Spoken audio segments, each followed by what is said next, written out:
The calendar alert fired at 2:14 a.m. The event title carried a name that wasn't mine. I'm not jealous of bodies, I'm jealous of invitations. Bodies tell the truth if you stop staging them. Invitations decide which truth is allowed to arrive. At 2:14 a.m., my phone trembled with the cheerful cruelty only calendars can perfect. Reminder, Nightcap with Adrian, Suite 704. Created by Daniel. Shared to my account because last winter we thought syncing schedules was romance and not surveillance. The screen glowed like a stage whisper in fluorescent light.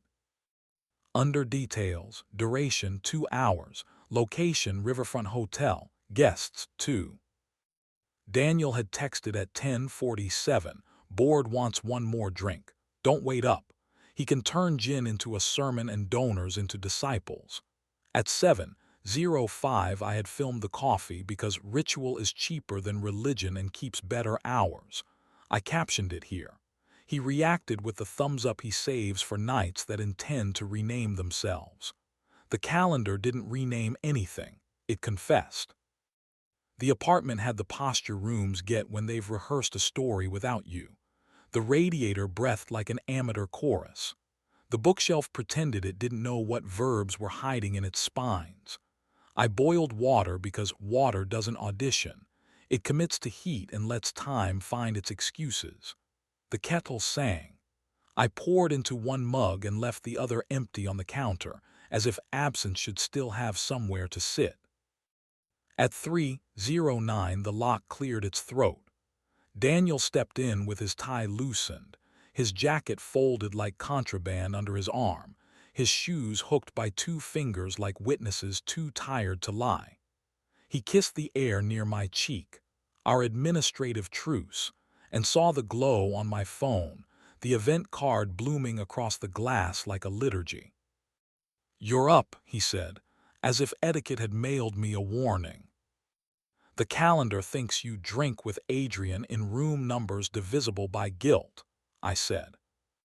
His pupils turned into clocks, the dilation that arrives right before he chooses a verb. He set the jacket down like surrender disguised as laundry, and placed both palms flat on the table the way our therapist taught us when we needed to give words somewhere to land. The gesture is either dignity or triage. "Which question?" he asked. "Why or who?" "Why," I said, because Matt, my emergency adult, kicks me under imaginary tables when I lead with names. If I start with who, the reminder writes our minutes. Daniel looked at the patch of wall where the paint keeps wanting to retire without ceremony. "Because the scene wouldn't land," he said. "Because donors clapped on the wrong beat and wanted gin to forgive them. Because the lark turned its volume into camouflage. Because Adrian, yes, said the riverfront's walls were more polite than ours. Because he asked if I wanted to rehearse safety in a room where no one remembers our names." "Did you kiss him?" I asked, breaking Matt's superstition like a boy with a stick and a fence. "In the elevator," he said. "Once, small and honest and wrong. He said my mouth tasted like rehearsal. I said his tasted like intermission. I came home." "I hate how sane that sounds," I said, which is the sentence I keep for mercy arriving before I can match its tone. We didn't sleep. We made a noon appointment with daylight because cities pretend to be merciful under sun.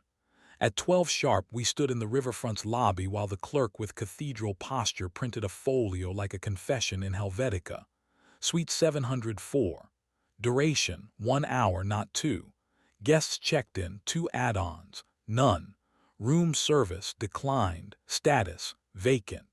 She slid the paper across the counter like a lawyer who has survived too many trials.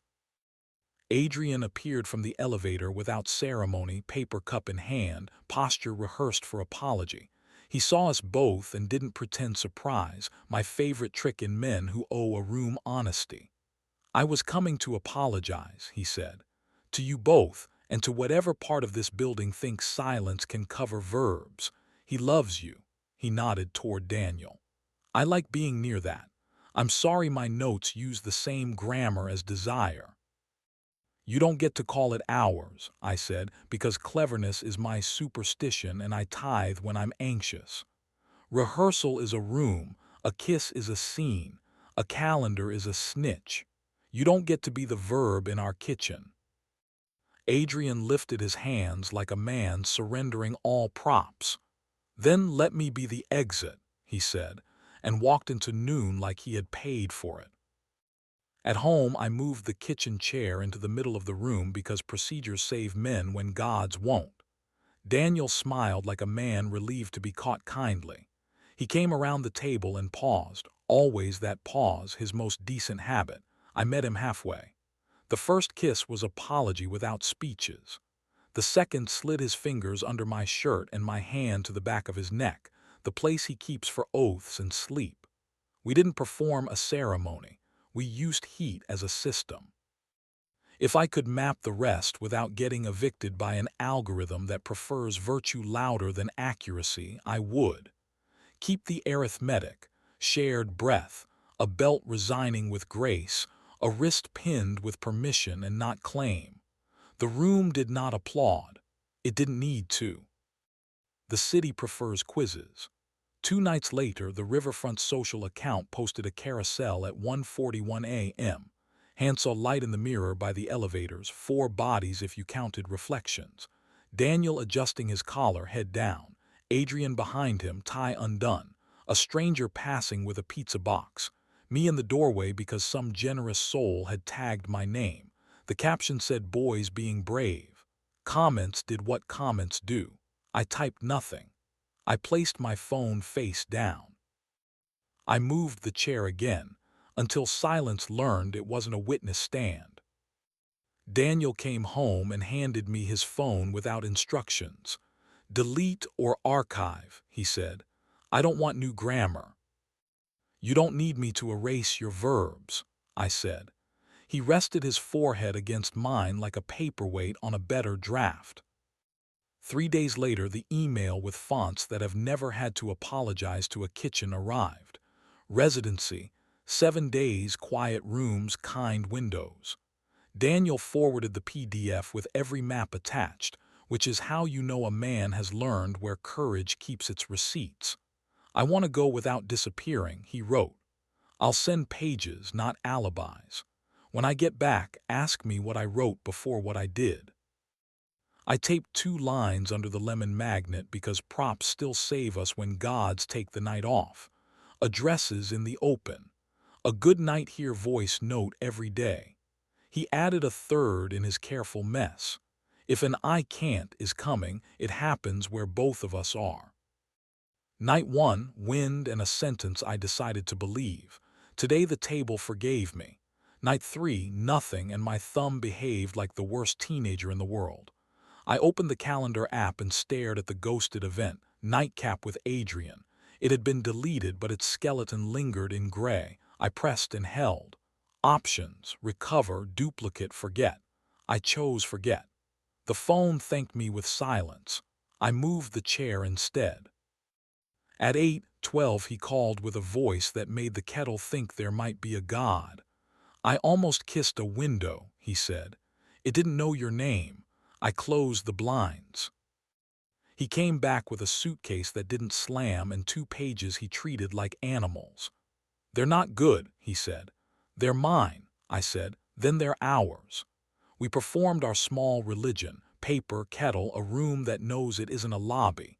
He slid his hands under my shirt from behind, slower than contrition, faster than nostalgia. "Here," he said into the bend of my neck, the only word left that has never demanded witnesses. We tried boring. We failed gracefully. We tried again. Adrian learned to stand at the back of the house with his arms crossed like a man paying the bill he owes himself. He clapped exactly once after the kiss on opening night. He didn't text. Neither did we. For a week, no reminders were shared. No events wrote our minutes. But tests return like weather, indiscriminate and intimate. At 12:17 a.m. a push lit the screen, suggested event catch up with Adrian. The app thought it was being helpful. It pulled from texts I hadn't read, from names I hadn't stored. I stared until the prompt remembered it was only pixels. I tapped decline. A gray skeleton remained in the weak view, faint as a scar. I shut the phone and set water on just for the sound. At 1:01 the lock exhaled. Daniel stepped in with rain in his hair and a sentence ready. He asked if he could send notes, he said. I told him notes don't deserve verbs. Do you want to hate me now or later? I prefer now. I like the way you come back from it. I'm tired of coming back, I said. I want to stay. He nodded and disabled shared calendars, not as spectacle but like a man returning a key to the correct drawer. He touched my jaw with 2 fingers, the intimacy director's sacrament, repurposed for domestic faith, and for once the gesture landed exactly where it belonged. We went to bed without performing an essay on forgiveness. We used our mouths the way men do who still prefer heat to cleverness. The room didn't applaud. It didn't need to. Weeks alter even honest bruises. The app kept suggesting reunions and I learned not to treat them like commandments. The city kept making rooms that want to pronounce us. I kept the kettle and the chair we move when words try to riot. On a Tuesday afternoon, the residency house mailed a postcard, charcoal of a desk with 2 mugs. On the back, Daniel's careful mess. Ask me what I wrote before what I did. Forget what the app suggested. Remember that we stayed. I pinned it under the lemon magnet like a clause worth living by.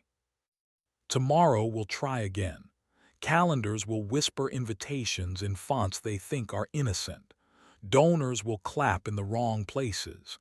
Adrian will exist where he exists, a person, not a villain. The city will invent nights that want to name us without asking. But when Daniel says here, my body has stopped auditioning for suspicion. If another hour offers me an event invite with the kind of honesty nobody asked for, or a reminder that thinks it can curate our mouths, I hope I remember the handful of humiliating, useful acts that got us through this one. Put water on. Move the chair when words try to riot. Ask why before who. Hold the breath before contact and let it finish being the scene. Then wait for the lock's small throat clearing like it's the first note in a song we can still tune to. We didn't get away with anything. We stayed. We are still staying. The calendar can keep its ghosts. The river can keep its absolutions. The lobby can keep its glass. We'll keep being the address. Or, on the nights we can't, the map that admits its misprints and still shows the way back. Past the revolving door that thinks it's a promise. Past the elevator's red dot that loves its own memory. Into a kitchen where a chair knows what it's for. A kettle keeps its 7:05 appointment. And 2 hands that have done worse learn again how to touch without asking the night to edit.